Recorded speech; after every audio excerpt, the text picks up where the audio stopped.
Naître au monde, l'émission de la périnatalité, présentée par Candice Lévy, naturopathe, hypnothérapeute et auteure. Bonjour, très chers auditeurs, je vois en face de moi qu'il est 15 heures, tout rond. Je suis extrêmement heureuse de vous retrouver aujourd'hui pour une émission exceptionnelle, unique et rare. C'est une table ronde que nous organisons aujourd'hui avec des experts de renom, des experts mondialement connus. Je suis honorée et je vous remercie infiniment d'avoir accepté notre invitation à l'initiative d'Anaïs Badon que nous allons présenter dans quelques instants. Nous avons désiré faire une table ronde aujourd'hui pour parler de l'allaitement aujourd'hui, pour faire évoluer aussi les mœurs autour de l'allaitement, évoluer la société, mieux comprendre aussi les besoins des femmes, des parents, mieux comprendre aussi les besoins des acteurs de santé dans les maternités, dans les structures hospitalières. Et aujourd'hui, l'idée est de faire un plaidoyer pour mobiliser en fait les pouvoirs publics, pour faire changer aussi la société, d'être une société plus libre d'allaiter, d'avoir des espaces dédiés aussi à l'allaitement sans que ce soit une honte, sans que ce soit des regards culpabilisants, sans que ce soit une gêne, et que l'allaitement rentre facilement dans les mœurs, comme lorsque l'on fait un câlin à son enfant dans la rue, dans un café. Et c'est un geste d'amour aujourd'hui, il me semble, que d'allaiter. Merci infiniment d'être là. Je vous présente. Je vais commencer peut-être par les anciens, les ancêtres. Je vais présenter par une personne qui nous est chère à beaucoup. Je présente le docteur Michel Audante. Merci beaucoup d'être là. Est-ce que c'est tout bon pour vous dans les oreilles ? Merci de me présenter comme ancêtre parce que je vais devenir arrière-grand-père au mois de décembre. Magnifique. Michel Audante, j'apprécie depuis de nombreuses années tous vos écrits. Il y a eu énormément d'ouvrages. Et aujourd'hui, vous participez activement à la recherche aussi autour de l'allaitement, autour des conditions de naissance. Et vous allez être un interlocuteur aussi de choix pour répondre aux questions des mamans, aux questions des parents, car aujourd'hui c'est un live qui vous permet de poser vos questions en direct. Alors je vais rappeler le numéro qui est le 09 72 12 65 54. Ensuite il suffit de composer un code qui est le 59 39 83. À côté de vous, je pense que c'est une amie aussi qui vous est chère, plus qu'une collègue de travail. Et je suis ravie de vous accueillir, Suzanne Colson. Et vous êtes sage-femme et vous êtes aussi créatrice de la méthode d'allaitement naturel qui s'appelle l'EBN en raccourci, parce que j'arrive jamais à prononcer le nom exact. C'est le Biological Nurturing. Voilà, vous le faites tellement bien. Biological Nurturing. Exactement, vous le faites tellement bien et je sais que vous avez tenu à le raccourcir parce que beaucoup de personnes comme moi ont du mal à le dire. Oui. Donc, merci infiniment. Ensuite, on a aussi le privilège d'avoir une psychologue à nos côtés, Delphine Leca. Bonjour Delphine, qui va répondre aussi sur toute la question, l'aspect psychologique autour de la figure d'attachement autour de l'allaitement. Les questions qui peuvent tourner autour de tout ça. Et ensuite, on a deux pédiatres. Alors, il ne faut pas que je me trompe. Le monsieur à la chemise bleue, c'est Dominique Léronas. C'est très bien. Ouais. Gagné. Merci beaucoup. Merci d'avoir accepté notre invitation. Donc, vous êtes pédiatre en néonatologie. Vous avez écrit aussi plusieurs livres. Très modestement, pour aider les parents qui cherchent le bon chemin. Voilà, je pense qu'on est ici réunis autour de cette table pour participer à ça. En tout cas, faire une humanité aussi plus belle, pour avoir des enfants en meilleure santé, parce que c'est aussi ce constat-là aujourd'hui. À vos côtés, en beige, On retrouve Marc Pillot, également pédiatre, formateur en périnatalité, président de la COFAM, qui est la coordination française pour l'allaitement maternel, et également cofondateur de l'association Initiative Amis des bébés en France. Merci d'avoir accepté notre invitation. Je ne suis plus président de la COFAM. Mais vous avez été, exactement. Je suis ancêtre à ce niveau-là. On a plusieurs ancêtres. On a pris la succession. Ok. Et à vos côtés, Anaïs Badon, la radieuse chiropracteur. Voilà, pour répondre aussi sur toutes les questions peut-être structurales aussi. Oui, les difficultés d'allaitement, par exemple. Et comment accompagner au mieux les mamans et les professionnels aussi. Quand il y a des problématiques, savoir vers qui référer, quels sont les professionnels à consulter. C'est ça. Tu organises également 2 jours de séminaire, le samedi 19 octobre et dimanche 20 octobre, sur un thème qui nous est cher, qui nous rassemble aussi aujourd'hui, qui est l'allaitement au-delà du lait, avec beaucoup d'intervenants qui sont autour de cette table.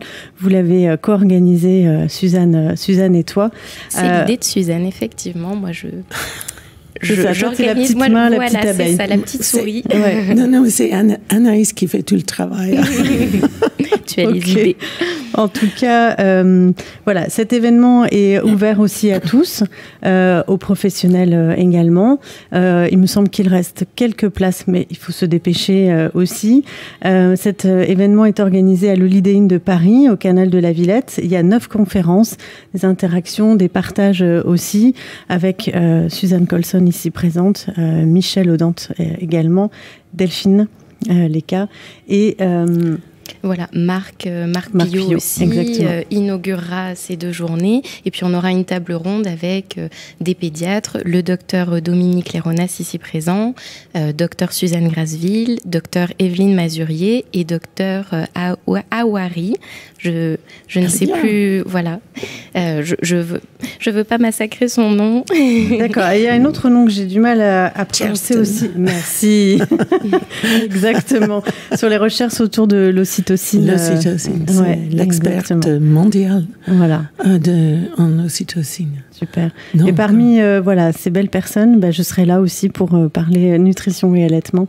Et on se retrouvera samedi pour parler de tout ça à 14h30. Vous avez le programme qui est disponible sur les réseaux sociaux. On partagera aussi à la suite de cette page. Mais aujourd'hui, voilà, revenons à notre thème d'aujourd'hui, allaiter aujourd'hui. Et je rappelle que vous pouvez poser vos questions voilà, aux intervenants. Et j'aimerais démarrer avec... un constat en France, où est-ce qu'on en est autour aujourd'hui de l'allaitement? Est-ce qu'il y a plutôt une croissance de nombre de femmes qui commencent l'allaitement, qui le maintiennent?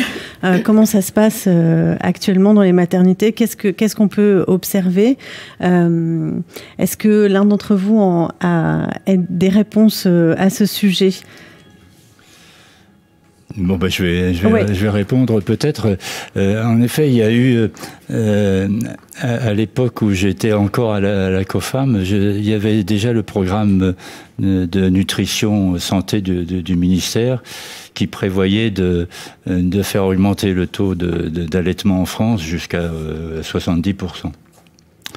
La remarque que j'avais faite à ce moment-là, c'est que augmenter le pourcentage d'allaitement en France n'était pas vraiment le plus important. Le plus important, c'est que celles qui choisissent d'allaiter puissent réussir.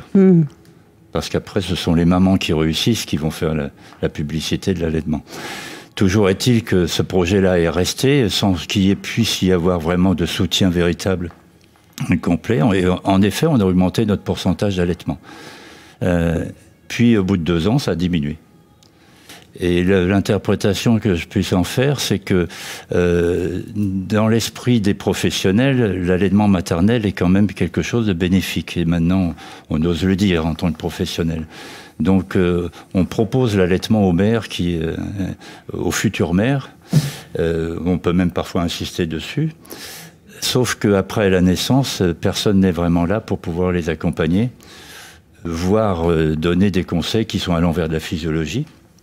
Donc beaucoup de mères ont essayé un allaitement, l'ont raté. Et maintenant, on arrive avec ces mêmes femmes qui viennent pour une deuxième grossesse, un deuxième enfant, et qui, pour beaucoup, se disent non, j'ai essayé la première fois, c'était trop galère, et donc je ça les décourage. Et depuis quelques années, en effet, on recommence à avoir une petite baisse des allaitements en France. Une petite baisse, ouais, c'est ça. C'est ce qu'on observe aussi également en cabinet, des femmes qui ont, entre guillemets, une mauvaise expérience de l'allaitement, parce que ce qu'on observe beaucoup, c'est un manque de soutien et un manque d'informations, et également où est-ce qu'on peut justement obtenir ces informations. Et ça, c'est aussi important d'en parler. C'est pas qu'un manque de soutien, c'est aussi un soutien inadapté. Oui. C'est-à-dire qu'on veut les faire allaiter. Il y a celles qu'on ne soutient pas, qui sont un peu laissées à elles-mêmes. Il y a celles qu'on veut soutenir, mais avec des idées qui finalement les démunissent de leur initiative.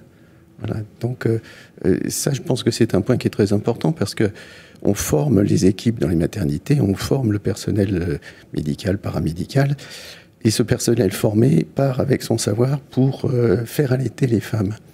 Alors que l'allaitement, c'est l'affaire de la femme elle-même. C'est elle qui est sujet de son allaitement. Et si on procède comme ça, on peut aussi décourager. On exerce une pression au lieu de mettre en confiance. Du coup, c'est peut-être une formation de départ qui est peut-être pas finalement assez souple aussi, de manière à écouter intimement les besoins de la mère. C'est ça, il faut sortir de sa position de soignant qui sait, et plutôt remettre la femme dans son rôle intime. Et alors justement, qu'elles pourraient être les clés pour leur redonner des ressources le BN. Entre autres. C'est-à-dire que en BN, c'est la maman qui sait. Donc c'est un allaitement instinctif. Et j'ai mis pas mal de temps pour le comprendre. Pour les mères, c'est juste leur donner le temps de découvrir comment elles vont démarrer leur allaitement. Et de gérer l'environnement qui va l'aider à retrouver ses instincts. Pour les professionnels de santé, c'est tout autre chose.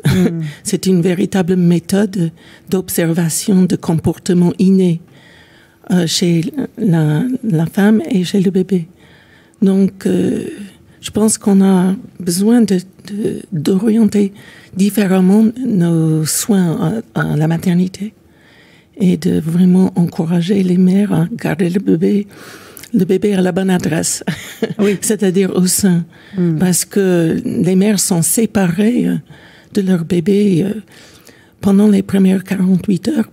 Le bébé est dans le lit de bébé, c'est une boîte en plastique, et à côté de son lit. Et elle n'a pas, beaucoup de mères pensent qu'elles n'ont pas le droit même de prendre leur bébé tant que le bébé dort. Et en BN, c'est juste le contraire. On veut garder le bébé à la bonne adresse, au sein, quand il dort. Parce que comme ça, le bébé va téter plus fréquemment. Et ça fait une transition douce pour démarrer l'allaitement, aussi bien pour démarrer sa relation avec son bébé. C'est ça, la relation. Et qui est formé en BN ? Qui peut se former en BN ? Tout le monde ici présent, n'est-ce pas ? Nous avons 2 personnes, Marc et Anaïs, ont donc suivi la formation. Donc, si vous voulez, c'est une autre façon de concevoir la chose. Je ne montre pas aux mères comment allaiter. Donc, ça choque. Il n'y a pas une procédé décrite de comment mettre son bébé au sein. C'est une véritable relation. Et donc, beaucoup de mères s'y intéressent. Donc, en formation, j'ai toujours une maman qui attend un bébé. C'est très chouette.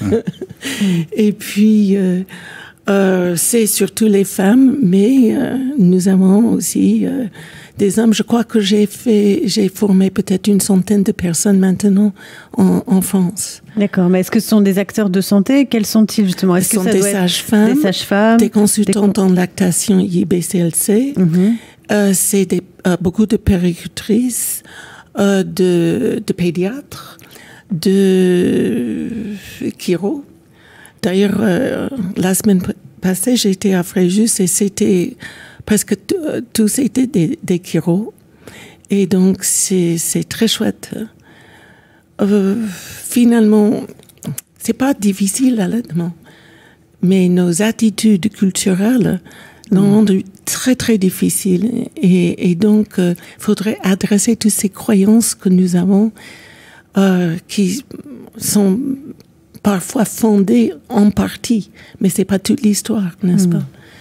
Donc, cette idée de gérer l'environnement pour aider la maman à avoir une pulsatilité d'ocytocine élevée, c'est ça qui est important pour provoquer des instincts.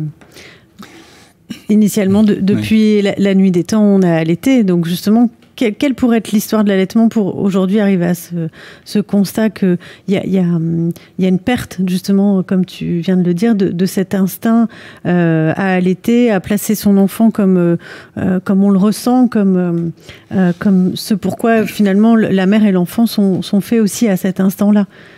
Et nous avons hyper médicalisé l'allaitement. Et c'est presque... ça enlève toute la joie d'accueillir son bébé, de le tenir, de l'aimer, quoi. C'est pour ça qu'on voulait parler de l'allaitement au-delà du lait. Parce que c'est pas juste le lait. Bien sûr, le lait est parfaitement adapté. Mais ça aide à démarrer, à connaître mieux son bébé au départ. Ce qui rend encore les choses plus difficiles, c'est que pendant 9 mois, la maman a été dépossédée de son corps. Il y a aussi une surmédicalisation de la grossesse. Et donc, même si on compare la France avec les autres pays européens, il y a quand même beaucoup d'examens. On a l'impression qu'une femme enceinte, c'est une bombe ambulante. Tellement il faut faire d'examens de toutes sortes pour être sûr que tout va bien. Et donc, déjà formaté de cette façon-là, où cette femme est peut-être dangereuse pour ce fœtus à cause de telle ou telle chose que l'on peut examiner, elle arrive après la naissance avec un bébé où elle est déjà avec cette notion que elle est peut-être pas à la hauteur. Donc ça devient compliqué. C'est ça. Et puis en plus vient se rajouter quelque chose qui est particulier à la France, c'est que on a depuis des siècles, on a toujours été dans le non-allaitement et dans la séparation. À Versailles, il n'y avait pas d'enfants, parce que Louis XIV n'aimait pas. Donc, pour maintenir le rang social, les nobles et puis les grandes bourgeoises refilaient leur enfant à une nourrice. Et puis, après, c'était l'éducateur. Donc, il n'y avait véritablement pas de culture de l'allaitement en France depuis très longtemps. Il n'y a toujours pas de culture allaitement en France, faut être clair. Oui, c'est un constat dramatique sur tous les pays frontaliers. Alors il y a eu quelque chose de très particulier à la France, c'est qu'au XIXe siècle, après, avec l'industrialisation, il y a eu aussi l'allaitement mercenaire, en quelque sorte, pour les femmes qui venaient de la campagne et qui allaient en usine. Et les femmes ne pouvaient pas quitter leur métier à tisser, par exemple, pour aller allaiter. Donc, du coup, l'enfant était...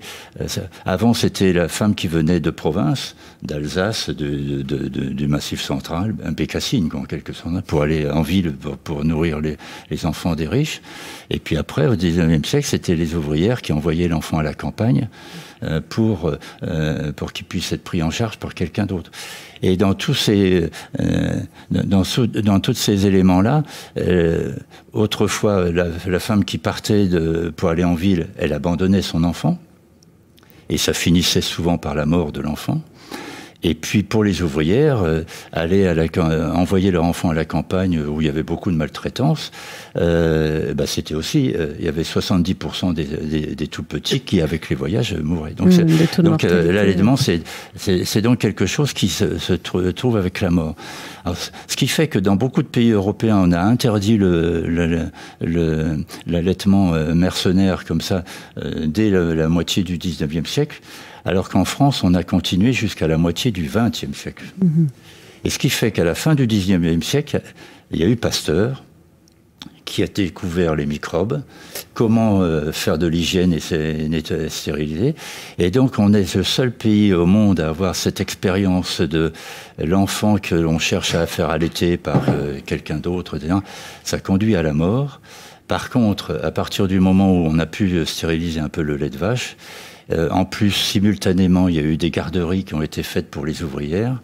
Et donc, l'enfant qui pouvait rester auprès de sa mère ou dans la garderie pendant qu'elle travaillait, et qui, par ailleurs, était nourri au lait de vache, stérilisé, et bien celui-là vivait. Donc, dans la culture française, en quelques siècles, s'est construit cette notion de l'allaitement, c'est la mort, et le biberon, c'est la vie. C'est la vie. Donc ça, c'est très difficile à rattraper. On est lesté. C'est ça, il y a un héritage qui est compliqué très quand lourd, même. Très lourd. C'est pour ça qu'on est le plus mauvais pays au niveau de l'allaitement. Tous les autres font mieux. Si vous réalisez que dès l'arrivée en maternité, alors on demande à la maman si elle donne le sein ou le biberon, sous-entendu, c'est un choix, c'est la même chose. Et qu'il faut qu'on développe des études pour dire, mais le lait maternel, c'est franchement ce qu'il y a de mieux.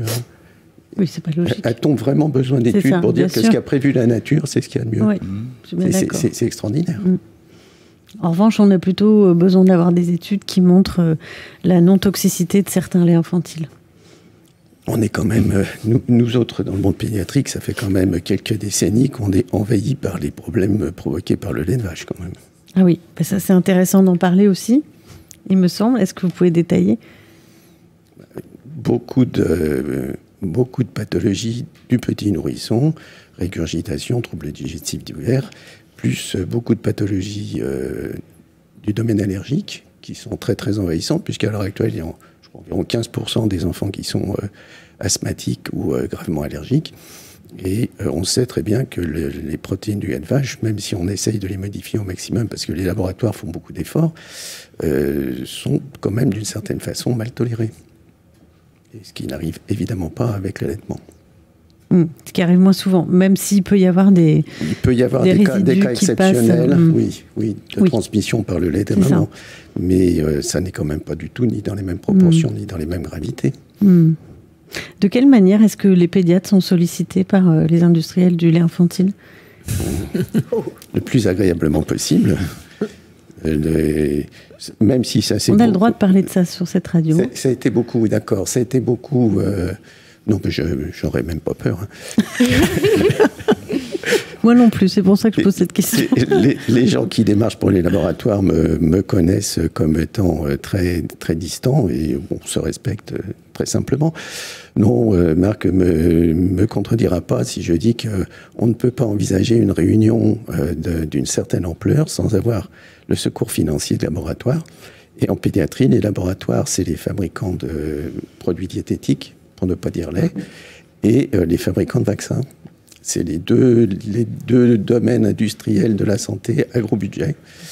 Et donc, même une réunion sur l'allaitement maternel va demander le concours des laboratoires qui fabriquent du lait.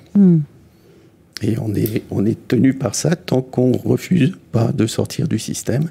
Les revues médicales sont tout à fait à la même enseigne. On ne peut pas être indépendant par rapport à ça. Voilà, vous avez une page de publication et une page de publicité. C'est comme ça. On dirait des revues publicitaires féminines. Et encore, des magazines féminins. Et encore, en être conscient, c'est déjà bien. Parce que beaucoup de pédiatres sont dans le déni d'être conditionnés intellectuellement. Oui, et du coup, Candice, j'en profite pour rappeler que notre événement, justement, l'allaitement maternel au-delà du lait, n'a aucun sponsor financier de ce type. Et voilà, le seul partenaire que nous avons, c'est Féminin Bio, et ce n'est pas un partenariat rémunéré.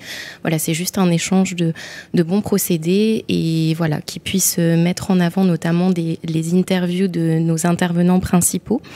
Et voilà, puis sinon, sur place, nous aurons des stands, mais plutôt d'ordre, voilà, pour présenter la COFAM, donc la Coordination française pour l'allaitement maternel, Vanilla Milk, les porte-bébés Néobulle, par exemple, les t-shirts d'allaitement Tagine Banane, Grandir Nature pour les tire-laits. Donc ça reste vraiment, voilà, du soutien, et il n'y a aucun engagement financier de la part de ces laboratoires-là. Voilà. Merci de le rappeler, j'en doute absolument pas. En revanche, j'ai vraiment le sentiment qu'il faut donner de plus en plus de valeur à ces discours-là. Et c'est aussi voilà, l'objet de cette table ronde, pour mobiliser les femmes qui sont souvent à l'origine de faire des mouvements pour faire évoluer, pourquoi pas révolutionner l'allaitement. Et c'est ça pour lesquels voilà, je me sens très impliquée aussi pour la santé des bébés, parce que de plus en plus de bébés ont une santé détériorée, avec, comme ce que vous venez de le préciser, des bébés qui ont des problèmes d'intolérance, d'allergie, de régurgitation, qui sont très très mal pris en compte des structures comme la maternité, où on a du mal à reconnaître immédiatement les allergies aux protéines de lait de vache, et on insiste et on insiste. Alors qu'effectivement, peut-être que si on avait un peu mieux soutenu, expliqué, peut-être donner plus confiance dans l'allaitement, voilà, il n'y aurait pas tous ces désordres-là.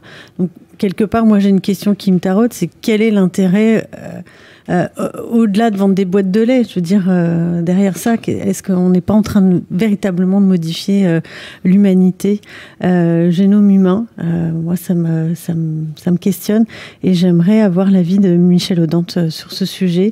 Est-ce que vous pouvez donner une partie de réponse à cela? Sur quel sujet en particulier? Sur le sujet de qu'est-ce que ça va devenir pour nos petits bonhommes, là, l'humanité aujourd'hui, si on a de moins en moins d'enfants qui ont été allaités. Avant de répondre à votre question, oui, je voudrais poser les questions différemment. Oui. Aujourd'hui, l'important, lorsqu'on est dans des situations sans précédent, et on est toujours dans des situations sans précédent, quel que soit le sujet, on est dans des situations sans précédent. Eh bien, l'important, c'est comment on formule les questions.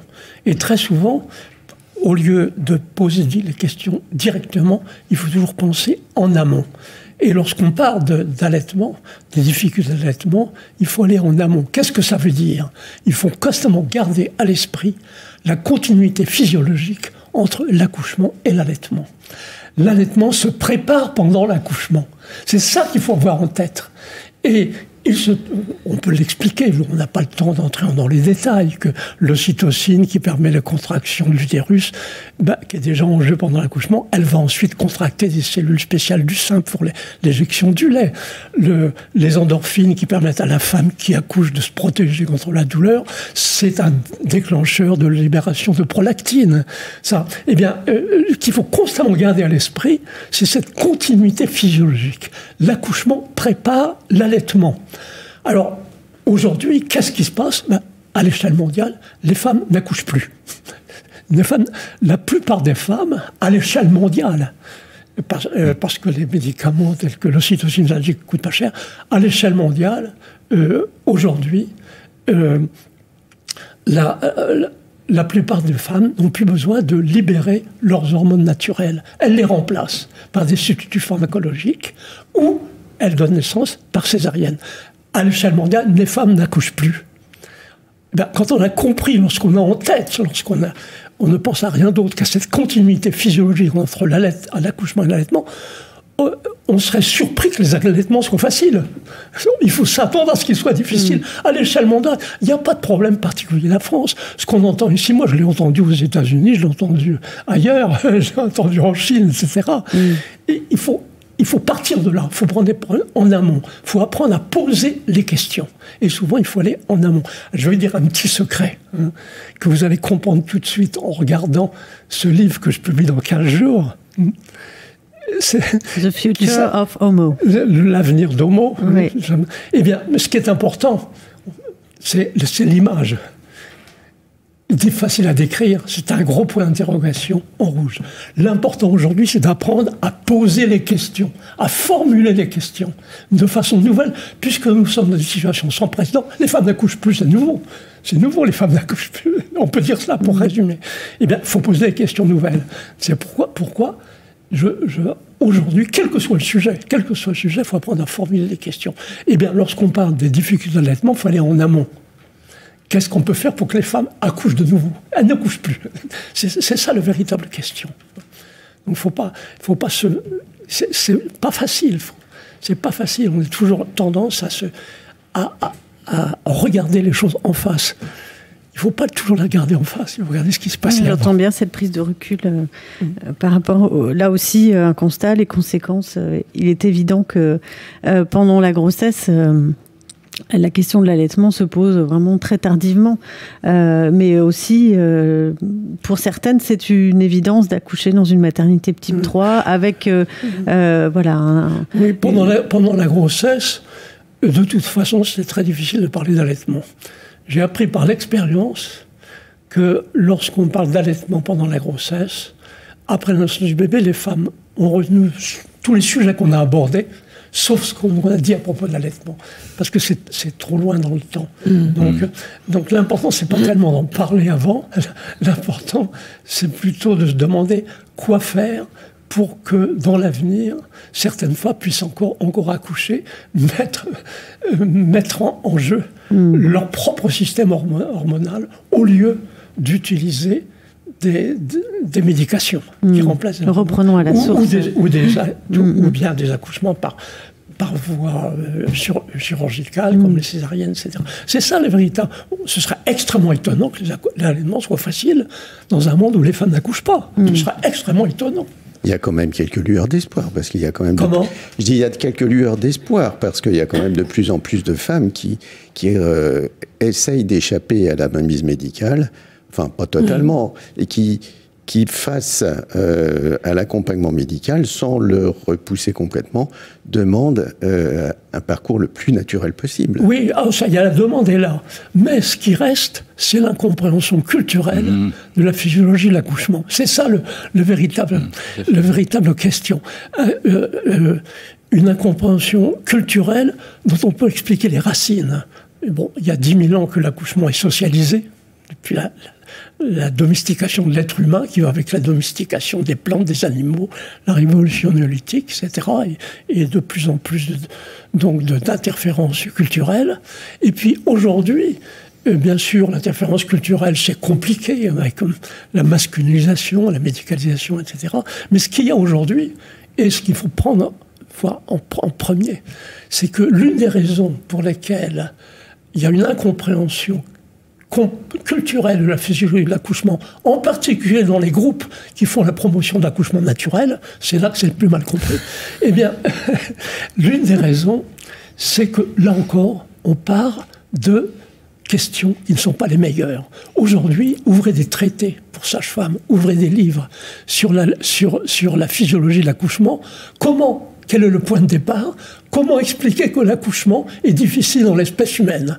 Alors on vous montre les dessins, les dessins, la forme du bassin de la mère, la forme de la tête du bébé, leurs dimensions, et on dit, pour des raisons mécaniques, morphologiques, l'accouchement est difficile dans l'espèce humaine, point. Et ça n'encourage pas à se poser plus de questions. Les choses deviendraient différentes, et là encore, question différente si on partait d'une autre question.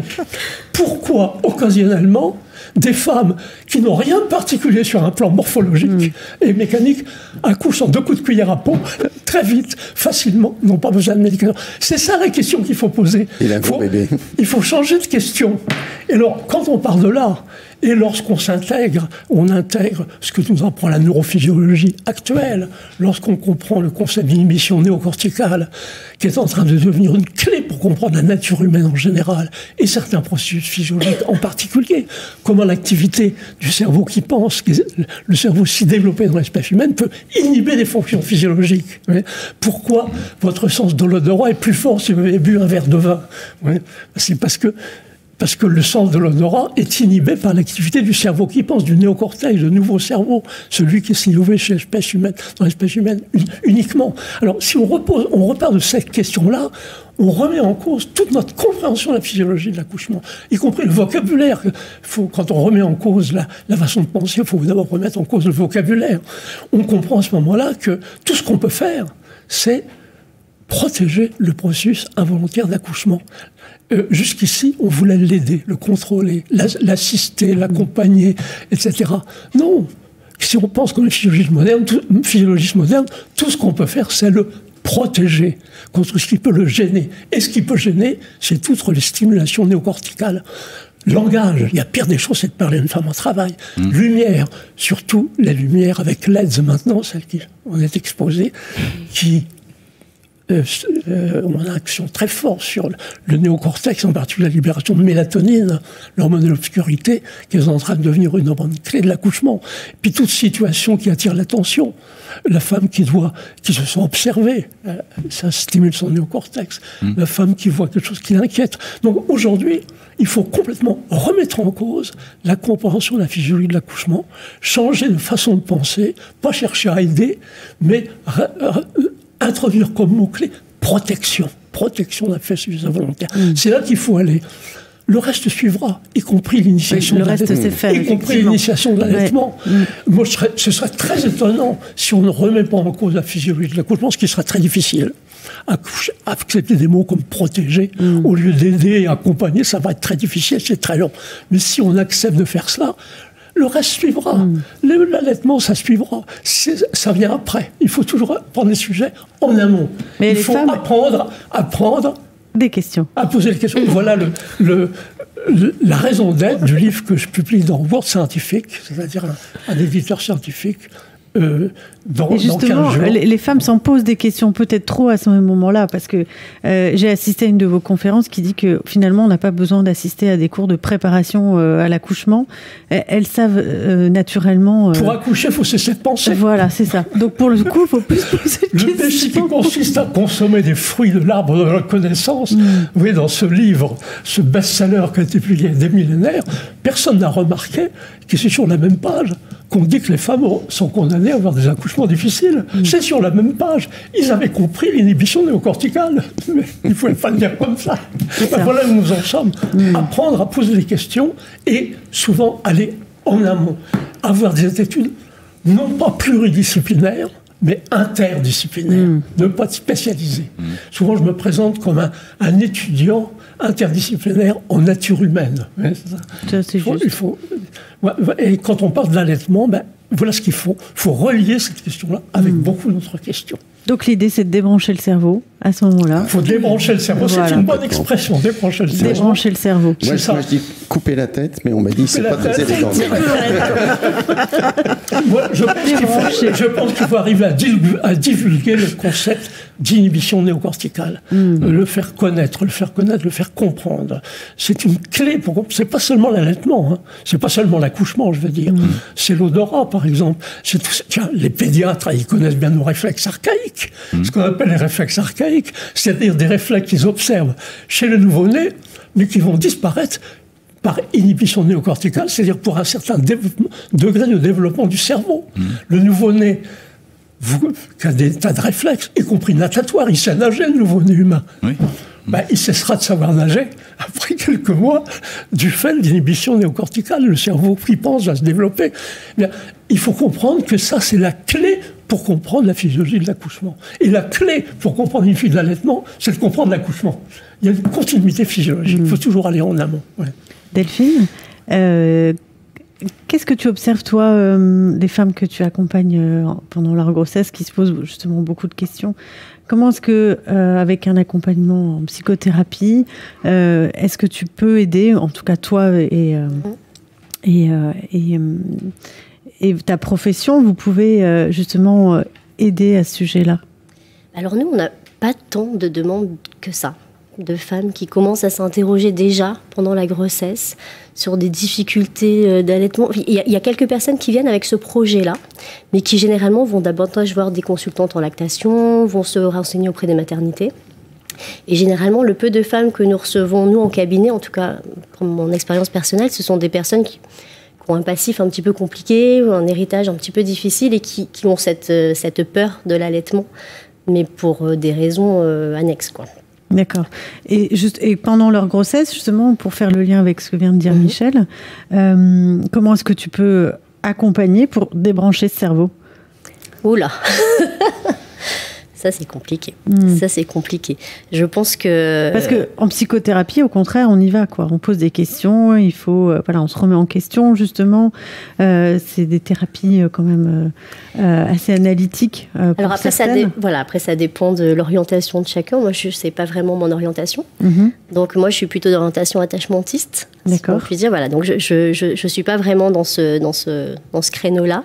Donc, moi, j'accompagne plutôt les futures mamans à essayer d'être à l'écoute de leurs besoins, de leurs envies, de leurs désirs, et puis de travailler un petit peu sur l'image de l'enfant imaginaire, l'enfant réel, l'enfant qui va... C'est une manière finalement aussi de déconnecter son cerveau, aussi de créer cette figure d'attachement, de créer du lien. Oui, alors moi je bosse beaucoup aussi avec d'autres professionnels, parce que je pense que c'est absolument indispensable. Interdisciplinaire. Tout à fait.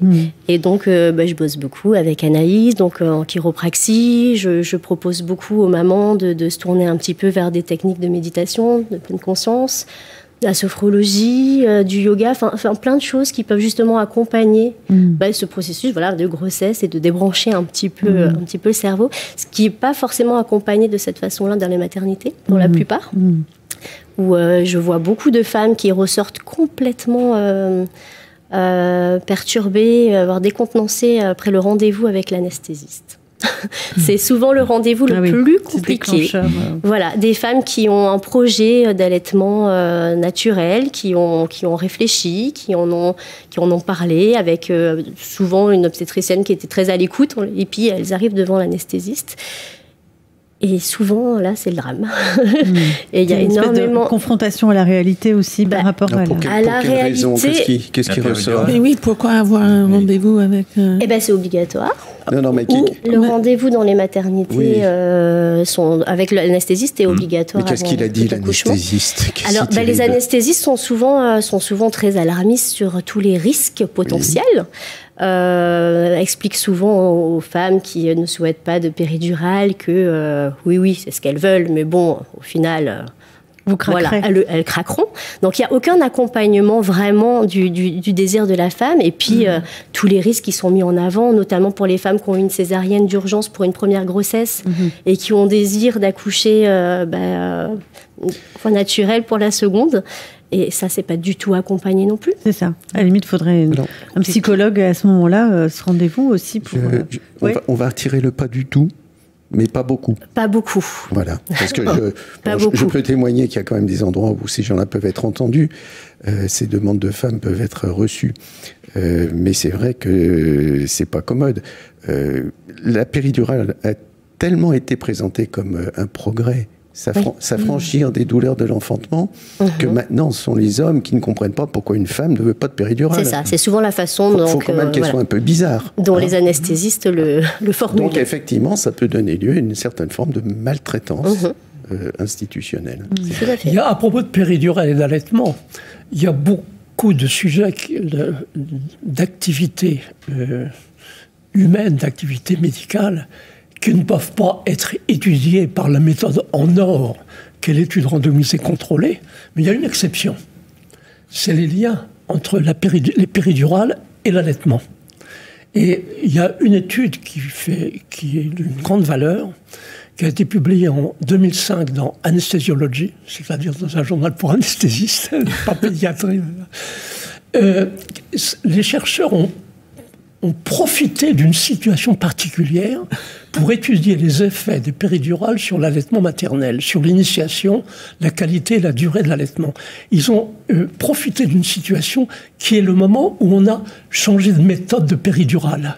Ce qui fait qu'il était éthiquement acceptable, techniquement acceptable, de proposer deux techniques, de comparer deux techniques. Bon, je rappelle la technique conventionnelle de péridurale, avec uniquement un anesthésique local, mais les jambes, on ne pouvait pas bouger les jambes.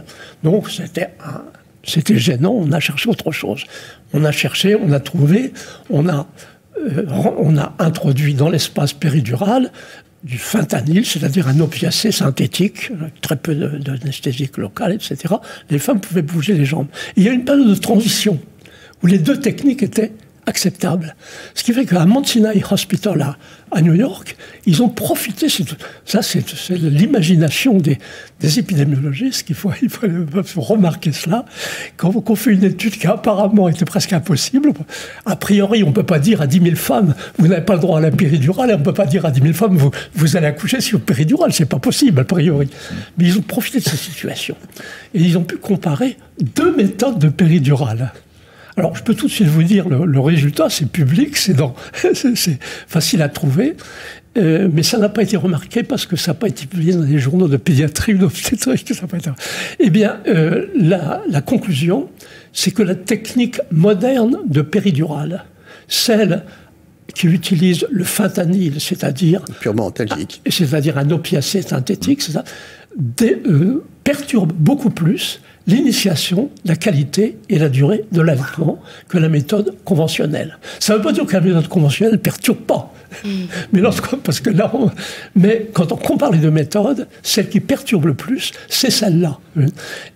Bon, voilà, c'est une petite pierre dans tout ce dossier, c'est une petite pierre, mais ça veut dire aussi que puisqu'on parle d'allaitement ici, et dans un pays où les taux de péridurale sont particulièrement élevés, avec la méthode qui a introduit du fentanyl, ça veut dire que, bon, ça c'est un facteur parmi d'autres qui peuvent expliquer les difficultés d'allaitement. C'est une nouvelle façon, une autre façon de redire, et il y en a milliers de façons de redire, mais regardons ce qui se passe avant. Regardons en amont, Ce sera étonnant que quand des femmes accouchent sous péridurale avec fentanyl, qu'elles allaitent facilement. Tout est possible. L'être humain a une adaptabilité incroyable, tout est possible. Mais c'est un facteur de difficulté, ça. Donc, constamment, il faut cette attitude interdisciplinaire. Il faut regarder ce que publient les anesthésiologistes, ce que publient les néonatologistes, ce que publient les obstétriciens, ce que publient les physiologistes. Il faut mêler tout ça. Aujourd'hui, c'est le handicap. Aujourd'hui, c'est la spécialisation à outrance. Est-ce qu'il y a des études qui font des liens entre péridurale et régurgitation, reflux du nourrisson ? Pas à ma connaissance. J'en connais pas. Non. Ok. Moi, j'observe souvent au cabinet que lorsqu'il y a eu péridurale, les bébés régurgitent beaucoup plus, et aussi au sein lorsqu'ils sont en allaitement maternel. Donc voilà, je me demandais si vous aviez connaissance de ce genre de conséquences. On m'a posé cette question il y a quelques jours. Ouais. Compte tenu que je suis à cheval entre la Grande-Bretagne et la France, et puis d'autres pays, bien sûr.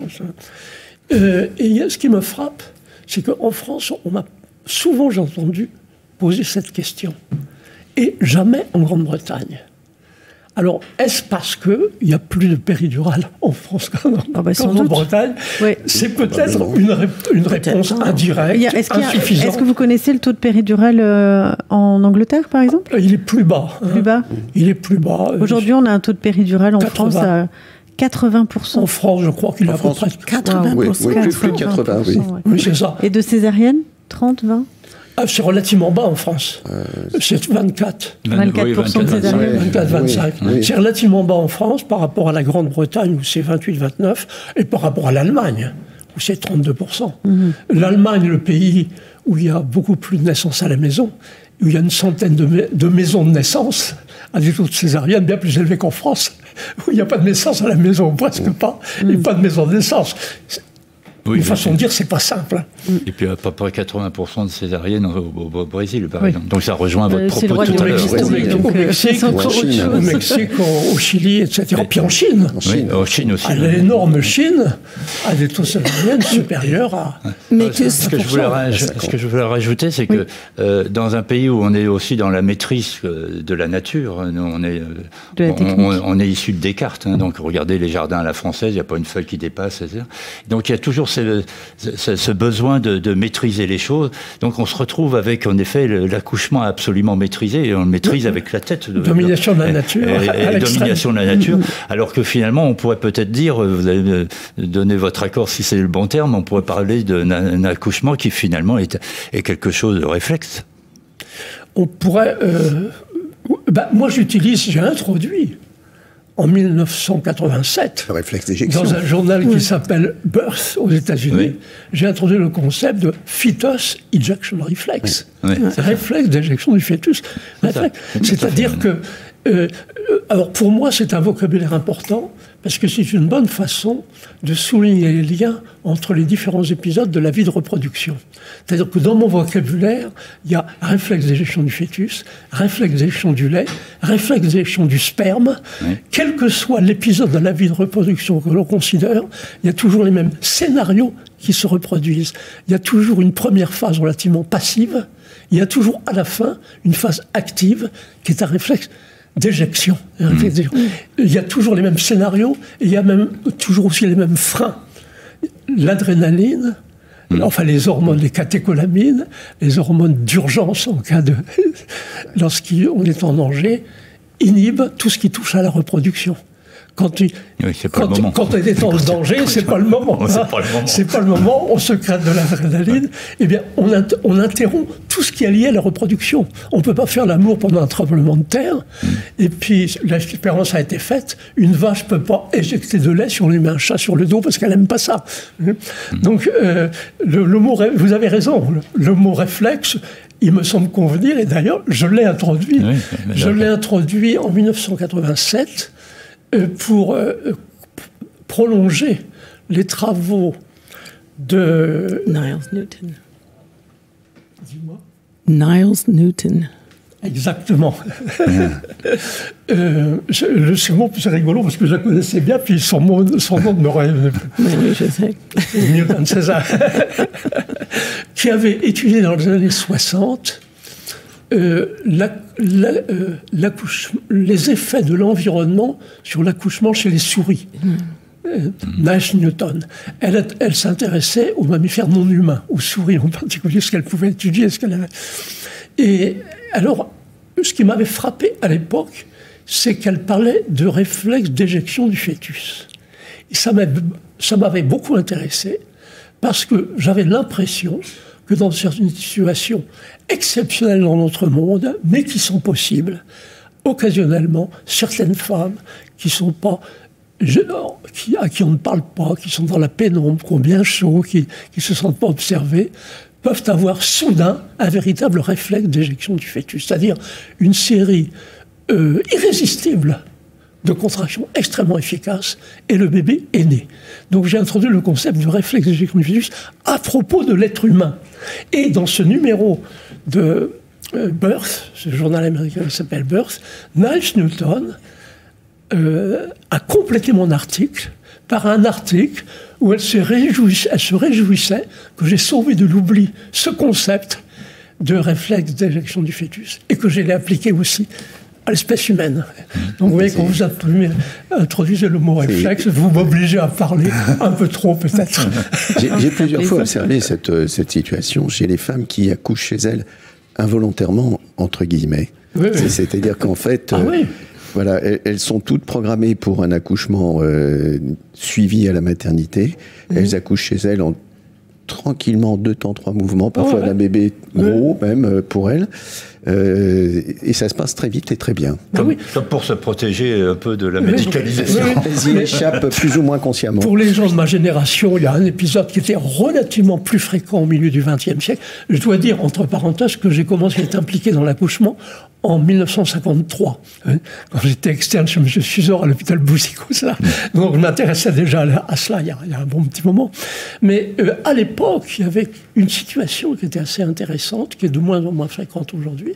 C'était les adolescentes qui avaient caché leur grossesse. Et puis un beau jour, elles allaient dans les toilettes. Quelques minutes plus tard, elles avaient leur bébé dans les bras. elles avaient un réflexe d'éjection du fœtus. Elles n'avaient pas lu de livre, elles n'avaient pas une préparation, elles ne savaient pas trop de choses, elles n'étaient pas conditionnées comme des femmes plus âgées, et elles avaient des réflexes d'éjection du fœtus. Donc tout cela mis ensemble, c'est une façon de souligner l'essentiel. C'est qu'il ne faut pas être obsédé dans l'espèce humaine, quand on parle de l'accouchement, par les problèmes mécaniques. Il faut comprendre que la physiologie de l'accouchement, dans l'espèce humaine, c'est avant tout un chapitre de la physiologie cérébrale. Et la clé, c'est la compréhension du concept d'inhibition néocorticale. Voilà, il faut changer de façon de penser aujourd'hui. Aujourd'hui, il faut formuler des nouvelles questions, il faut changer de façon de penser.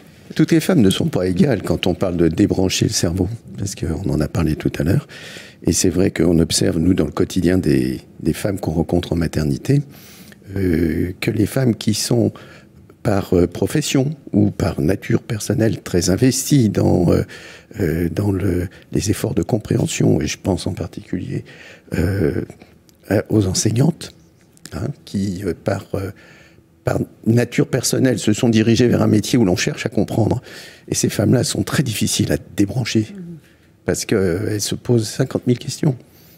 J'observe, moi, qu'on beaucoup, quelle que soit la catégorie, on est beaucoup dans la tête. Oui. Quoi qu'il arrive, on a du mal à se recentrer, se retrouver... Mais il n'y a pas de mal à se poser des questions. Les taux de césarienne sont très élevés chez les femmes gynécologues accoucheurs. C'est pas uniquement se poser des questions, c'est n'être que dans la tête, en fait, et de ne plus être véritablement dans le ressenti et dans l'être. J'en fais juste la distinction, en fait. Oui, c'est ça. Mais je pense que, jusque-là, tout est un peu triste autour de l'allaitement, parce que si on n'accouche pas bien... Si on n'accouche pas, c'est ce que tu dis. Donc, on va avoir des ennuis d'allaitement. Bien que je sois tout à fait d'accord avec Michel, et j'ai toujours été. D'ailleurs, je lui ai piqué toutes ces idées et je les ai appliquées à l'allaitement.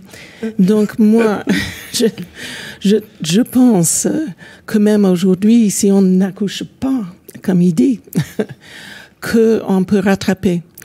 Et qu'on peut retrouver la joie dans l'allaitement, et que beaucoup de femmes n'accouchent pas du tout comme Michel souhaite ou comme ça. Je souhaite rien, moi je décris, je souhaite. Oui, bon, c'est-à-dire que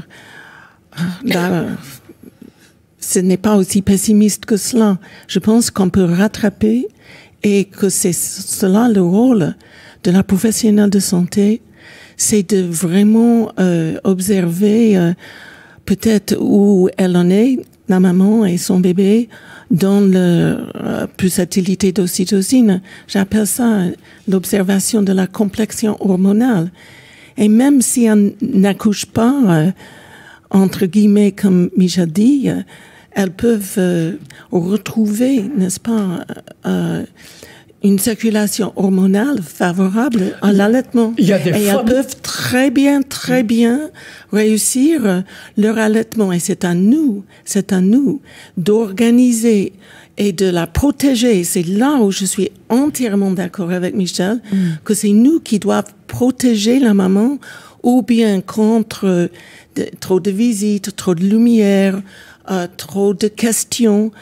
Souvent, les professionnels de santé arrivent et la maman est en train d'allaiter et elles disent « Mais qu'est-ce que vous allez faire pour la contraception ?» Alors, ça fait réfléchir la mère. Et ça peut... Ça bloque, exactement. Donc, si on posait cette même question lors de l'accouchement, mais ça pourrait arrêter complètement les contractions. C'est quelque chose que j'ai appris de Michel. Donc, si on applique tout cela, toute cette inhibition néocorticale à l'allaitement, on peut très bien rattraper. Parce que beaucoup de mamans aujourd'hui entrent en maternité, elles perdent tous leurs droits et tout est hyper médicalisé. Donc, et après, les professionnels de santé sont encouragés à montrer aux mères des procédés et des techniques d'allaitement. Et ça stimule le néocortex. Donc, elle n'arrive plus à se rappeler de tout cela. Et donc, en ce moment-là, c'est, si vous voulez, le BN ou l'allaitement instinctif, on protège la maman de tout ce genre d'enseignement. Il y a des femmes qui ont allaité avec succès, j'en connais, des enfants qu'elles avaient adoptés. Qu'elles n'avaient pas mis au monde, puis elles les ont allaités. Mais ça, ce sont des anecdotes. Et ça veut dire que l'être humain a d'une adaptabilité extraordinaire. Mais chez l'être humain, il faut voir ça de façon collective. L'être humain est un être grégaire, un primate grégaire. Il faut voir l'ensemble. Il faut pas s'arrêter à des anecdotes. Je connais des femmes qui ont allaité avec succès des enfants adoptés. C'est possible. Tout est possible dans l'espèce humaine. Telle adaptabilité. Mais il faut élargir le sujet. Et si dans l'immédiat, on peut essayer d'aider des femmes à accoucher, quand on voit ça à long terme, en pensant aux générations qui viennent, la priorité, c'est de mieux comprendre la physiologie. Suzanne, comment est-ce que tu peux aussi aider une femme ou un couple, finalement, aussi à stimuler l'ocytocine, la prolactine ? Qu'est-ce que tu as comme ressources Ils peuvent toujours s'embrasser. Oh oui, les bisous. Donc, oui, on cherche à créer un environnement d'amour. Amoureux. Oui, mais ça marche aussi bien pour l'accouchement que pour l'allaitement. Donc, c'est une relation, mais c'est surtout d'avoir le bébé. Donc, Michel parle beaucoup de continuité physiologique. Et je suis d'accord. C'est comme ça. Mais oui, mais c'est comme ça. Mais on peut aussi chercher plus loin.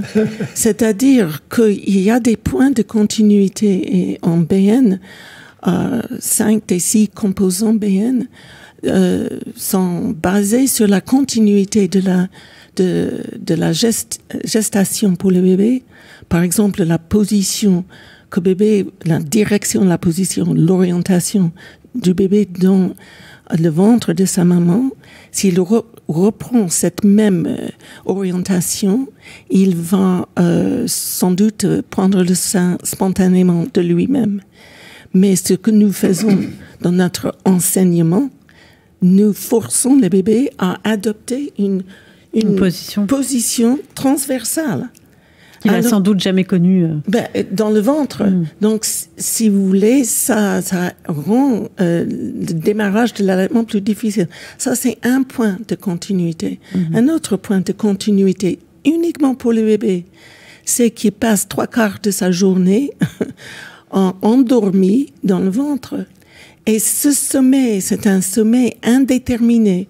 C'est-à-dire qu'il ne reste pas assez longtemps dans un état de sommeil pour dire que c'est un sommeil profond ou c'est un sommeil agité ou il somnole. Et tout de suite après l'accouchement, quand il naît, il passe 3/4 de sa journée en sommeil. Donc il peut têter très bien en sommeil, mais nous, on a cette fâcheuse tendance à le mettre dans un lit, loin de corps maternel. Donc, un autre point de continuité. Le corps maternel s'occupe très bien et nourrit très bien et protège très bien le bébé pendant la gestation. Et tout de suite après, c'est l'habitat de son bébé, pas le lit en plastique. Donc, on peut vraiment chercher des points de continuité parce que la naissance est caractérisée par la rupture. Mais beaucoup de mamans aimeraient qu'ils dorment au moins 3/4 du temps, mais ce qu'elles observent, c'est qu'ils pleurent 3/4 du temps. Mais c'est parce que le bébé n'est pas à la bonne adresse. Non. Quand le bébé est sur le sein, donc même pas en train de téter, il dort souvent et il pleure pas. Et beaucoup de femmes ont du mal à comprendre qu'elles doivent garder, que c'est une question d'obligation, qu'elles peuvent, que c'est utile de garder son enfant contre elles.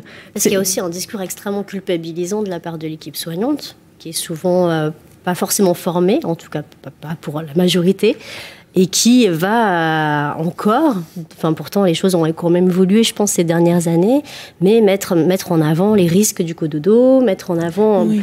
Voilà, et ça contribue aussi aux jeunes mamans à mettre son enfant à la bonne adresse. C'est ça. Dans les maternités labellisées Amis des bébés, où l'un des critères, c'est quand même que le bébé soit le plus souvent possible sur la mère. En peau à peau. En peau à peau, mais aussi, pourquoi pas, un peu habillé. Mais, et l'une des choses que les gens observent quand ils viennent dans ce genre de maternité, c'est qu'on n'entend pas les bébés pleurer. Oui. Parce qu'en effet, ils sont sur leur mère. Peu de bébés pleurent quand ils sont dans les bras de la mère. Donc ça, il faut dire aux mères, parce que 3-4 semaines après l'accouchement, c'est très difficile quand le bébé pleure et il n'arrête pas de pleurer. Ils ont des coliques, ils disent, mais on ne sait pas exactement ce que c'est, les coliques. Mais au départ, si on tient le bébé beaucoup. Ah oui, parce que le besoin de proximité, c'est un besoin inné et c'est le besoin principal d'un bébé. C'est ce que soulignait Suzanne, la naissance, c'est une rupture de contact. Et si les gens réussissent à ressentir ce que ressent un bébé quand il est coupé de sa maman, il est très facile d'intégrer que ce bébé, en contact, pendant les premiers temps de sa vie, il va être au mieux et que ce n'est que progressivement qu'il va prendre des distances. Je rassure toujours les mamans en disant rassurez-vous, à 15 ans, il ne sera plus là, mais regardez autour de vous, tous les bébés finissent par prendre des distances. Plus un bébé sera sécurisé, plus il pourra prendre son autonomie. Mais bien sûr. Les choses doivent se faire dans l'ordre. C'est l'inverse. Les gens pensent à l'inverse. Une petite formule, en effet, pour se détacher, il faut d'abord avoir été attaché. Bien attaché. Mais ça, c'est tout à fait de bon sens. J'aime beaucoup ce genre de phrase. Et les coliques sont une maladie sociétale.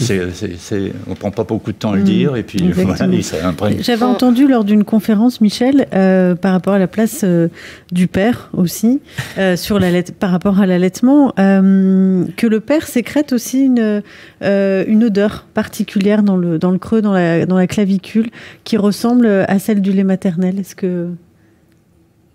Bon, je n'ai pas de données particulières. Non, alors c'était pas vous. Autant pour moi. Sujet, il y en a peut-être eu. J'ai cru que c'était... Certain qu'on pose toute la question relative au père de façon particulière dans notre époque, puisque depuis la révolution néolithique, depuis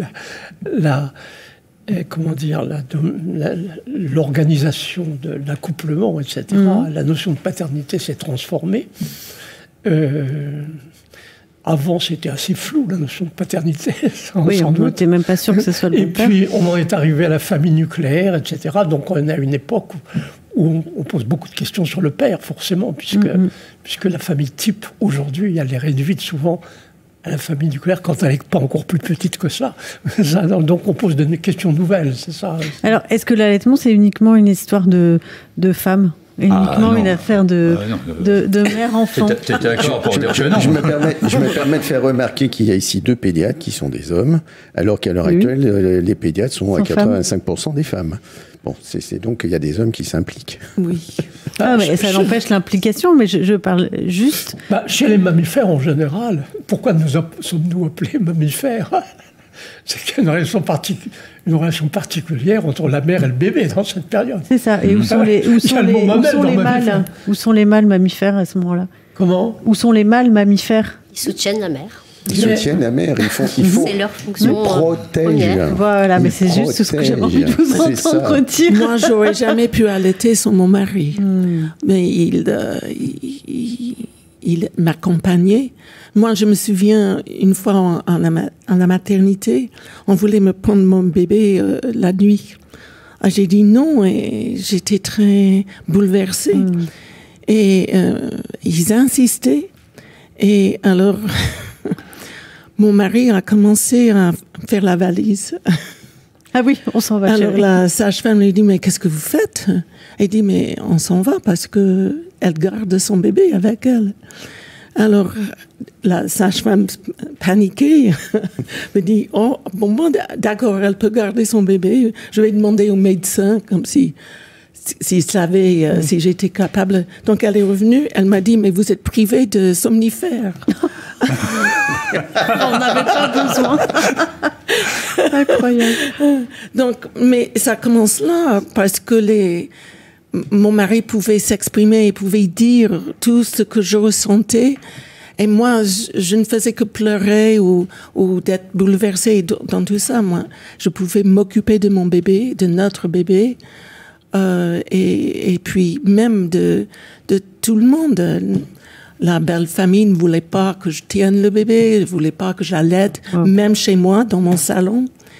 Et mon mari a dit, mais non, il me protégeait. C'est ça. C'est ce que je dis quand je reçois en réunion de préparation à la parentalité. Fort heureusement, la plupart des mamans viennent en couple maintenant, donc il y a beaucoup de papas. Et je leur dis, mais bon, nous, les messieurs, nous n'avons ni utérus pour porter, ni sein pour nourrir.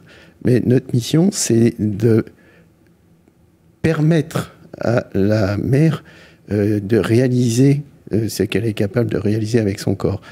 Et pour ça, de lui donner tous les éléments de sécurité, bien sûr physique, matérielle, mais affective. D'être dans cette validation, rien que par le regard, de ce qu'elle est capable de faire. Et je crois que c'est ça qui est vraiment important. Oui, je suis d'accord. Absolument. Oui, le regard admiratif du papa, ça fait des décharges d'ocytocine chez la mère. Hein, parce que, il y a de l'amour qui circule entre la mère, le bébé, le papa, le papa, la mère. Enfin, tout ça. Les questions, on pose les questions selon les structures familiales. On pose des questions dans le cadre de la structure dominante qu'est la famille nucléaire. On ne posait pas les questions de la même façon avec les familles étendues. C'est ça. Et ça va changer encore dans l'avenir. Puisque jusqu'à une date récente, à l'époque néo-darwinienne, on croyait que la mère et le père, et à peu près également, transmettaient au bébé leurs gènes, 50%, 50%. Puis aujourd'hui, on s'aperçoit que la mère, elle transmet bien plus que ses gènes. Elle sera radio aussi. Elle transmet aussi, dans une certaine mesure, son microbiome, ses microbes. Elle transmet son épigénome, c'est-à-dire comment ces gènes ont été éduqués pour s'exprimer ou pas s'exprimer. Et soudain, on peut dire que on n'est plus à 50% dans ce qui se transmet à la génération suivante. Tout à fait. La mère prend la première place. Avec la révolution néolithique, c'était le contraire. On avait compris, avec l'élevage, que le père transmettait les graines. Puis la mère, c'était le récipient, c'était celle qui nourrit, l'utérus, etc. Et c'était les sociétés paternalistiques. Le père, le Dieu le Père, le rôle du père dans la Genèse, etc. Et puis, alors, en quelque sorte, c'est comme si la relation mère, homme-femme, dépend de la façon dont on comprend la procréation. Et là, on est à un tournant. Là encore, on est à un tournant avec l'épigénétique, la bactériologie, la mère transmet plus que l'homme. C'est constamment fluctuant, ces questions-là. Une question me vient justement par rapport à la consultation pédiatrique d'une mère qui arrive avec son bébé allaitante. Et qui rencontrent des difficultés. Beaucoup de mamans viennent aussi consulter et ne trouvent pas suffisamment de soutien, d'écoute par rapport à l'allaitement dans consultation pédiatrique. Je voulais savoir, moi, de quelle manière est-ce que l'allaitement fait partie du cursus de l'enseignement en pédiatrie? Combien de temps ça dure? Qu'est-ce que vous apprenez?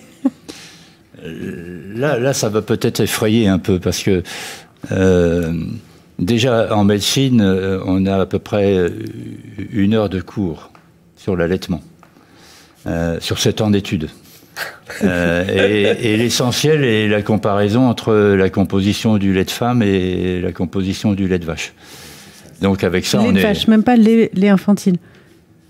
Ah oui, non, ça c'est encore... c'est encore autre chose. Encore autre chose. Non, c'est vraiment faire la comparaison pour... Voilà. Et puis quand on arrive en pédiatrie, on pourrait s'attendre à ce qu'il y ait un peu plus de jeunes, mais pas vraiment. D'accord. Je ne sais pas si tu as eu la même expérience, et je crois que les choses n'ont pas tellement changé. Et puis l'enseignement de l'allaitement, c'est l'allaitement et ses complications. Il y a même un professeur de pédiatrie qui est assez, qui est assez promoteur de l'allaitement maternel, qui voulait faire changer le titre, et ça a été refusé par le doyen de la faculté. Enfin, c'est dans une des facultés de province. Les pédiatres sont un des premiers acteurs là et des premières oreilles aussi vis-à-vis d'une maman qui allaite et qui a besoin de soutien, qui a besoin d'informations, etc. Et finalement, elle se retrouve avec... Ça, c'est très important. Et c'est important que les femmes sachent que c'est pas auprès d'un médecin qu'on peut avoir... Parce que le médecin, il sait en général, enfin, dans la population, c'est le sachant, quoi, hein. Et donc, du coup, quand on leur dit que les médecins sont pas formés, les femmes sont totalement surprises et étonnées. On apprend plein de choses sur le cancer de l'estomac, sur tout un tas de trucs, etc.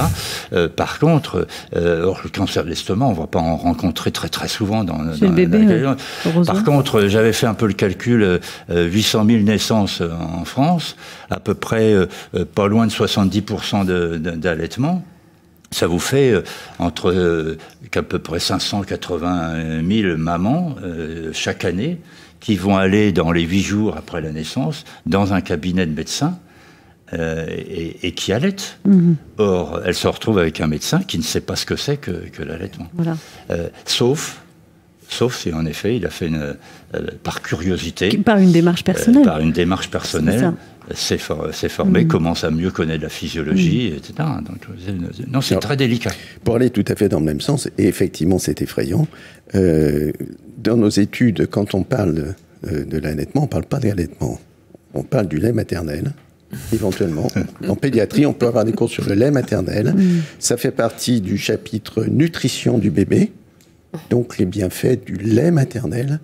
Mais en fait, je ne me souviens pas avoir eu des cours sur l'allaitement. L'allaitement. Encore autre chose. On pense ce que ça représente. Oui, ok. Voilà. En école de sage-femme, je faisais des cours sur le lait maternel et sur l'allaitement. Bon, après, il y a des consultantes en lactation qui ont dû prendre le relais. J'avais droit à juste la composition du lait. mais c'est pour dire que la dynamique de l'allaitement en tant que telle, est-ce que justement cette formation est suffisamment connue aussi auprès des pédiatres, auprès d'acteurs de santé comme des médecins, pour orienter ensuite une maman vers une consultante en lactation?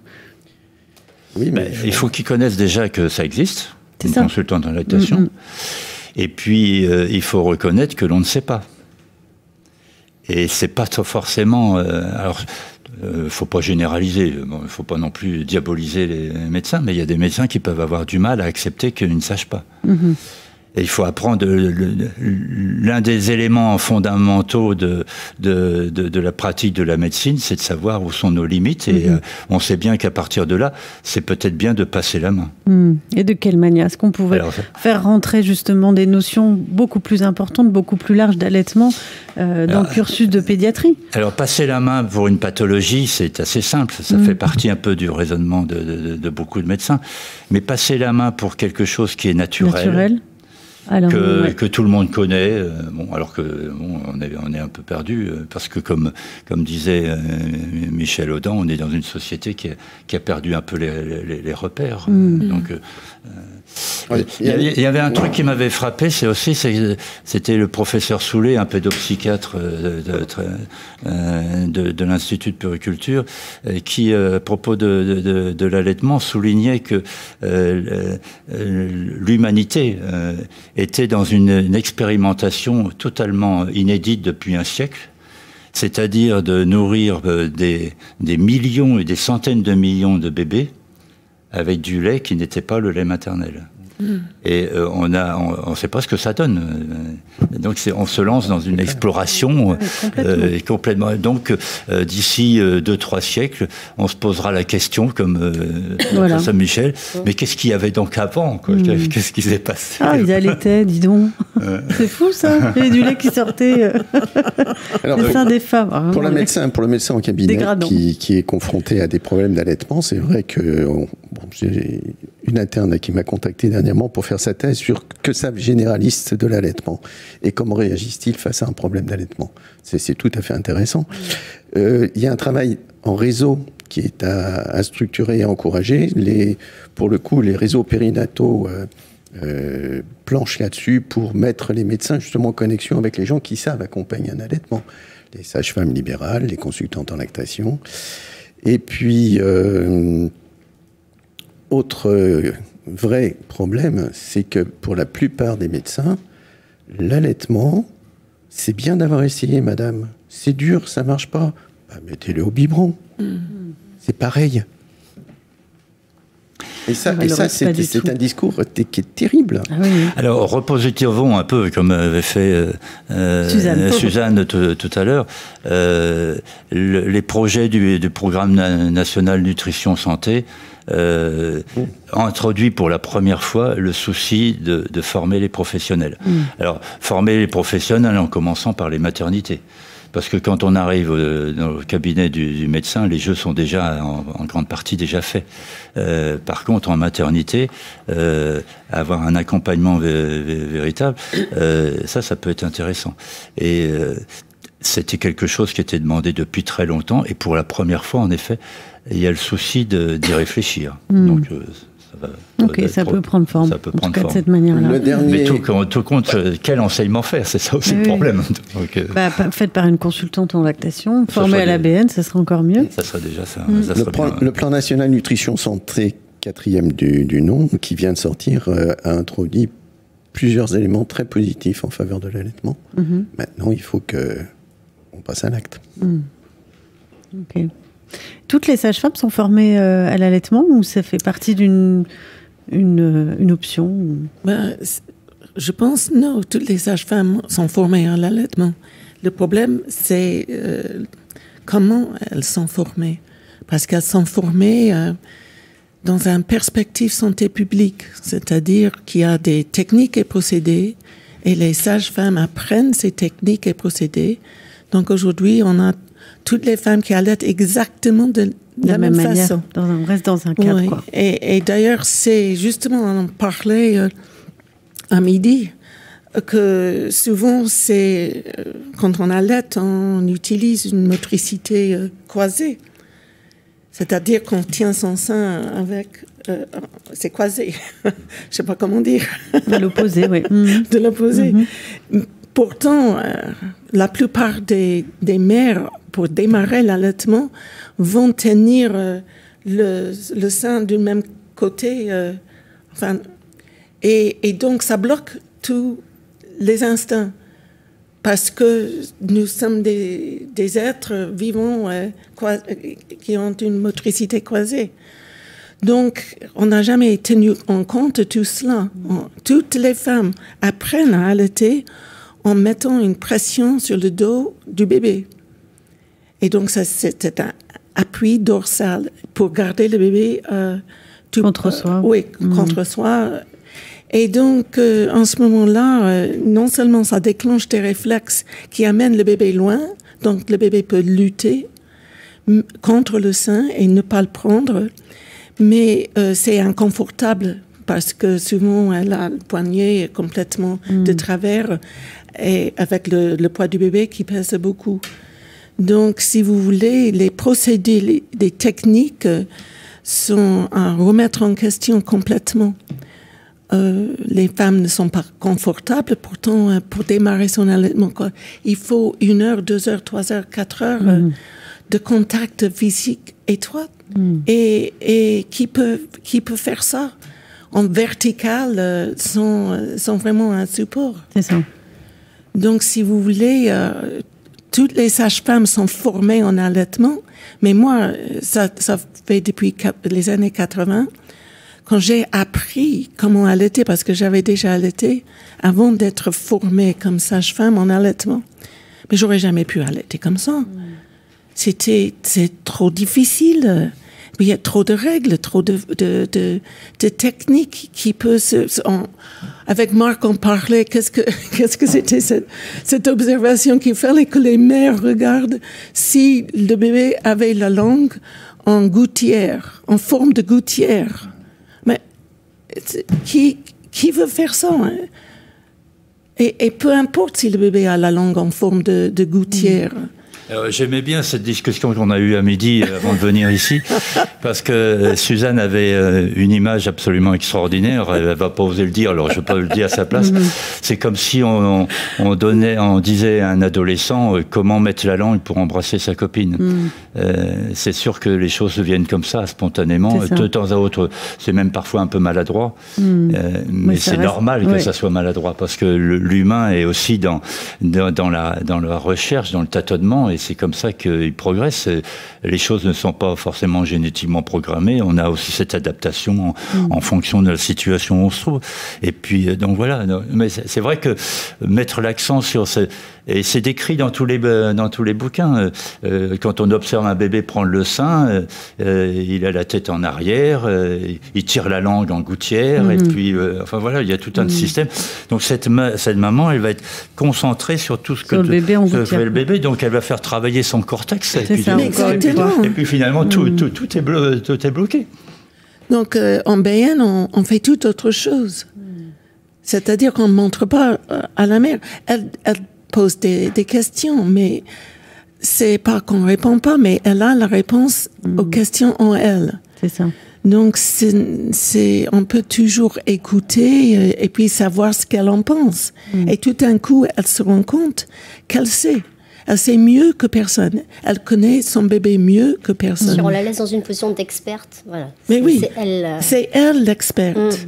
Et c'est important. Et ça changera pour tous les bébés aussi. C'est pas une expertise qu'on peut écrire et puis suivre pour ses prochains enfants, parce que ça marche pas comme ça. C'est une relation. Pour trouver une experte en BN, est-ce qu'il y a un annuaire sur ton site ou quelque chose comme ça? J'y arrive. Ok, très bien. Parce que voilà, je me mets à la place d'une maman allaitante qui se dit très bien, moi le BN, je sens que c'est juste à l'intérieur de moi. Comment je fais pour trouver quelqu'un de formé en BN? Oui, c'est vrai que l'accompagnement est très important. Et donc, c'est ça un peu la formation en BN, c'est comment accompagner, comment, même je partage souvent ces points de continuité, parce que c'est très important. Parce que la naissance, l'accouchement, c'est une rupture pour la mère et pour le bébé. Et donc, de découvrir ces points de continuité, ça aide à passer la transition. Je vais en parler au JIA de la continuité en BN. Ok. Anaïs, est-ce que toi, qu'est-ce que tu observes comme changement, puisque tu es formée en BN et ça t'arrive justement d'accompagner aussi avec ce regard? J'ai le sentiment que du coup, il faut aussi, d'une certaine manière, déconditionner là, ce qu'elle... Déjà, pour certains, ce qu'on a appris aussi. Et toi, peut-être d'arriver à récupérer, corriger en fait certaines erreurs.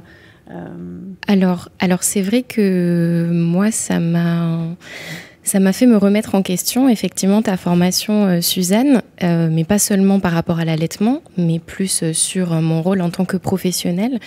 Et effectivement, d'essayer de me positionner de moins en moins en tant que sachant par rapport à la patiente.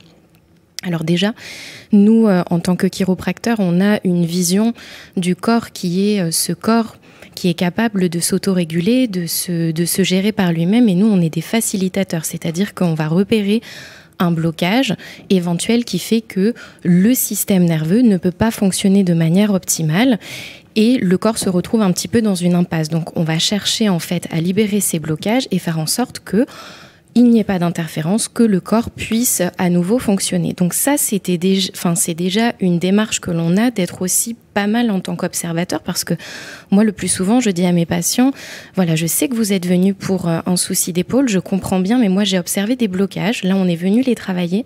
On va voir peut-être que votre corps, la priorité, ça va être de régler cette histoire de digestion, ou peut-être vous allez beaucoup dormir, vous allez noter que des facilités à vous concentrer. Moi, je ne sais pas ce que votre corps va venir réguler et régler en premier.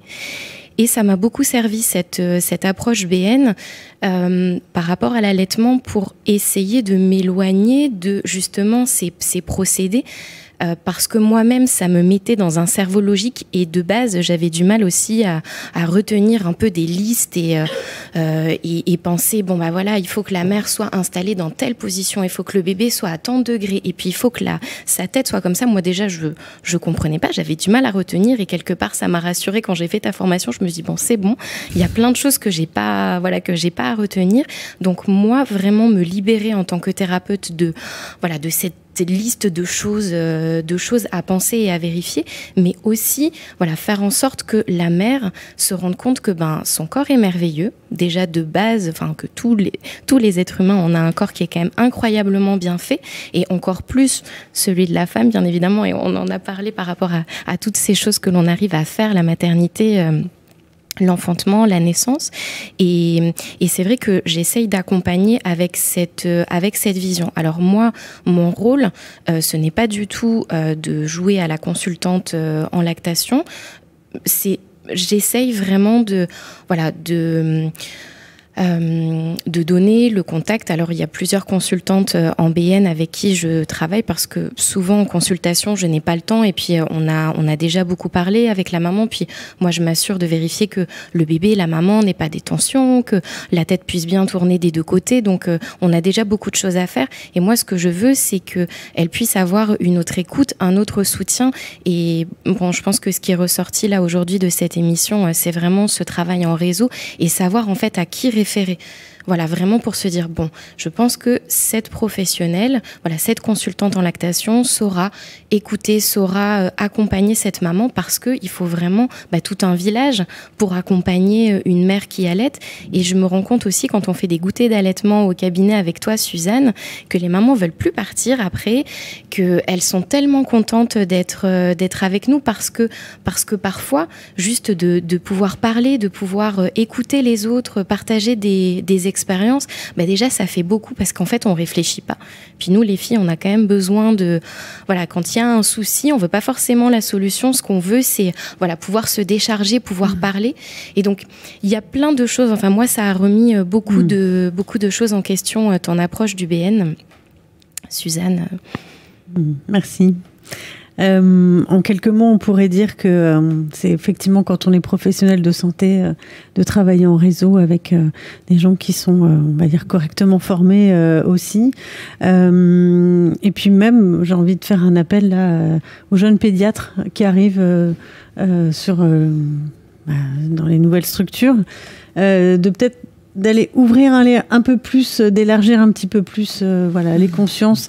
Le fait que le métier se féminise, c'est un avantage. C'est pareil aussi en obstétrique. Ah oui. Parce que ce sont aussi des femmes qui vont être confrontées à la grossesse, à la maternité. Et du coup, souvent, il y a une évolution dans leur métier à partir du moment où elles se projettent dans un enfant. Et donc, les femmes sont parfois un peu plus compétentes en allaitement si elles ont eu un enfant, parce que à cette occasion-là, elles se sont informées, elles ont cherché, elles ont lu tout un tas de choses. Et donc, elles disent que elles n'ont pas encore appris le BN, mais voilà, il y a des choses qui bougent. Le fait que le métier se féminise, ça lui met un peu plus d'humanité. Ça ne veut pas dire que les hommes n'ont pas cette sensibilité, mais ils sont beaucoup plus dans le pouvoir et dans la maîtrise. Les femmes comprennent bien que dans ces situations-là, il faut lâcher prise. Merci de reconnaître ça aussi. La chose la plus difficile qui soit, lâcher prise. Oui. Mais pour élargir un petit peu la réflexion sur l'allaitement, quand on parle de protéger l'allaitement, ça veut dire aussi au niveau social, au niveau d'organisation de la vie sociale. Protéger l'allaitement, c'est laisser le temps d'allaiter. Et à l'heure actuelle, ça commence en maternité, où il faut rapidement avoir des résultats. Il faut que cet allaitement il marche vite, parce qu'à 3 jours, le bébé doit sortir avec un poids qui est remonté. C'est ça. Et puis après, il va falloir... combien de temps on va pouvoir allaiter? 2 mois avant de reprendre le travail? Mais il y a des mamans qui disent mais non, moi je commence pas parce que si c'est pour arrêter tout de suite. La question du congé parental, voire même d'avoir un congé exceptionnel d'allaitement serait intéressant. Donc là, protéger l'allaitement, c'est aussi œuvrer au niveau social pour que les bonnes intentions qui se déclarent de temps en temps soient vraiment mises en application. C'est ça, soient soutenues. Mais je crois qu'on va arriver sur les mots de la fin. Ça fait 1h30 qu'on est en très bonne compagnie autour de cette table. Merci infiniment pour votre regard, votre expertise, vos expériences, ce que vous transmettez avec cœur autour des femmes et des parents que vous rencontrez. Encore une fois, au service des enfants, au service des bébés, au service de la vie. Et c'est ça qui nous rassemble aujourd'hui pour créer un monde encore plus beau avec des enfants en meilleure santé.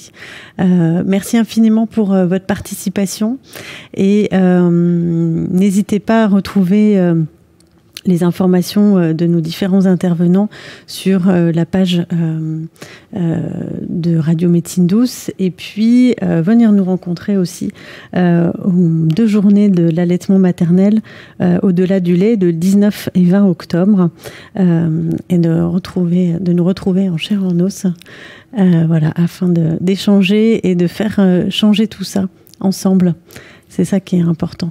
Merci à tous. À très bientôt. Candice. Merci beaucoup. Naître au monde, l'émission de la périnatalité, présentée par Candice Lévy, naturopathe, hypnothérapeute et auteure.